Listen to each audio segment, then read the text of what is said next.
Et l'autre info, Guy Birenbaum est en Grande-Bretagne ce matin. Oui, à la faveur d'un article du Sun repris par le site canadien Canoë, j'ai découvert que Sir Paul McCartney, il fait pas que de la musique. Et qu'est-ce qu'il fait d'autre alors? Alors, à l'instar de pas mal de stars du showbiz, je pourrais vous sortir une longue liste, comme Gérard Depardieu, qui produisent du vin. Paul a sa propre bière qu'il brasse en fait, c'est pas nouveau, depuis 1997. J'ai même retrouvé la trace du dépôt de la marque sur le web.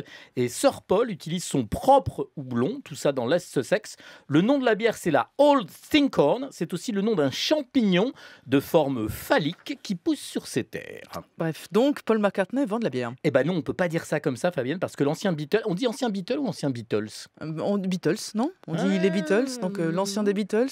Oui, mais je On sais dit pas. Paul On va McCartney. demander à nos auditeurs. Bref. En tout cas, Paul McCartney ne vend pas sa bière, il la donne en vérité en cadeau à ses proches, où il en envoie des caisses à ceux qui ont eu la chance, je dirais même l'honneur de travailler avec lui. On apprend par exemple dans le Sun que Fran Healy, vous savez, le chanteur du groupe Travis, vous vous souvenez de Travis? Non.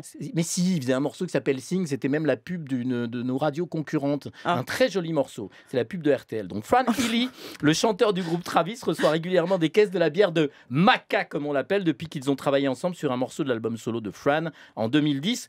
Alors c'est une bière artisanale, une bière bio, puisque Sir McCartney est un végétarien militant. Ça lui vient de sa femme Linda, son ex-femme malheureusement, puisqu'elle est décédée.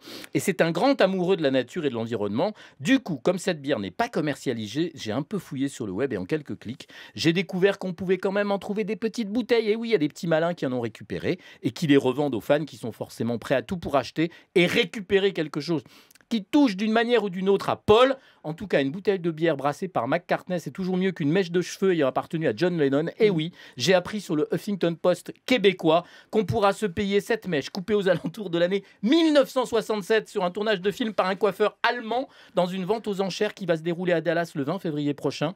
Ça pourrait se vendre, Fabienne, $10 000. Alors, je sais pas vous, mais moi, entre la bière de Paul et la mèche de John, je choisis la bière et je vous laisse méditer ce proverbe anonyme. La cuisine anglaise, si c'est froid, c'est de la soupe.